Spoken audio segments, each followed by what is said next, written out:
दोस्तों, आप सब ने ये तो ज़रूर सुना होगा कि सब्र का फल मीठा होता है। तो चलिए आज हम इस कहानी से जानते हैं कि इसका मतलब क्या होता है। इस कहानी में बताया गया है कि तारों को कैसे ईर्ष्या का भाव उत्पन्न होता है और श्री नारद मुनि उनको कैसे इस मुहावरे का अर्थ समझाते हैं। ये अत्यधिक सुंदर है और प्रेरणादायक कहानी है।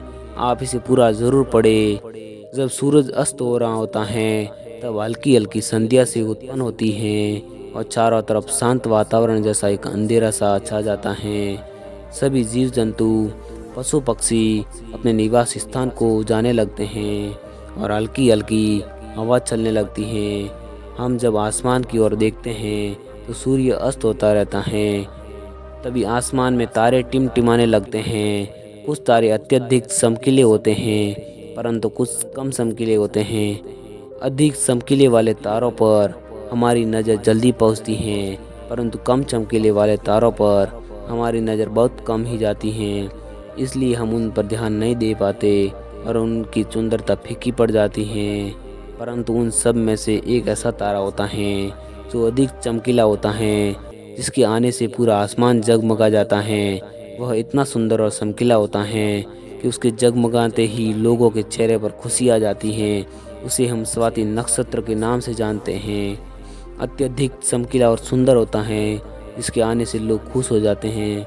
इसलिए बाकी के नक्षत्र स्वाति नक्षत्र से ईर्ष्या करते हैं और अपनी इस ईर्ष्या की कथा को श्री नारद मुनि को बताते हैं। कि नारद मुनि उन सभी तारों को समझाते हुए कहते हैं कि देखो, जो भी सब्र करता है उनकी कीर्ति संसार में होती है और मुझे प्रतीत होता है कि आप लोगों में धैर्य नहीं है।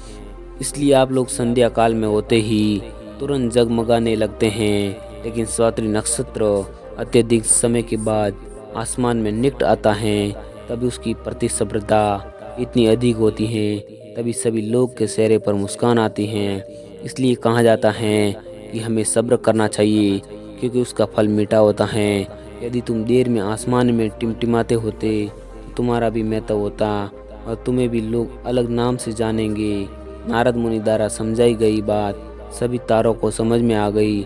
सब्र का फल मीठा होता है, ये बात हम सब जानते हैं और इसे हम लोगों ने महसूस भी किया है। मैं हमेशा अपने कार्यों को पूरा करने के बाद उसके परिणाम के इंतजार में उतावला हो जाता हूँ या फिर अपने आने वाले कार्यों को पूरा करने के लिए उतावला हो जाता हूँ, जिससे मेरा आने वाला कार्य बिगड़ जाता है। परंतु मुझे ऐसा नहीं करना चाहिए। मुझे सब्र करना चाहिए उस परिणाम का, ये उस आने वाले कार्य का, जिससे मैं उस कार्य को अच्छे से समाप्त करूं और उसका परिणाम भी अच्छा हो। हम जानते हैं जल्दी में लगाया हुआ निशाना हमेशा अपने गोल से बाहर जाता है। हमें धैर्यपूर्वक उस निशाने को भेजना चाहिए, तभी हमें जीवन में सफलता मिलेगी। हमें किसी भी कार्य को धैर्यपूर्वक करना चाहिए, तभी सफलता के दरवाजे खुलते हैं। धैर्य ही ऐसा शस्त्र है जो विकट परिस्थितियों में मनुष्य की मस्तिष्क का संतुलन बनाए रख सकता है और उसको आगे आने वाली चुनौतियों को निपटने के लिए नए मार्ग को बतला सकता है। बड़े बड़े महात्मा और महापुरुषों के द्वारा भी बताया गया है कि हमें भी किसी कार्य में सफलता पानी है तो उसे चिंता मुक्त होकर करना चाहिए और सब्र रखना चाहिए। प्रेरणाओं की सफलता अवश्य मिलेगी। मिलते हैं अगली कहानी में, तब तक के लिए धन्यवाद।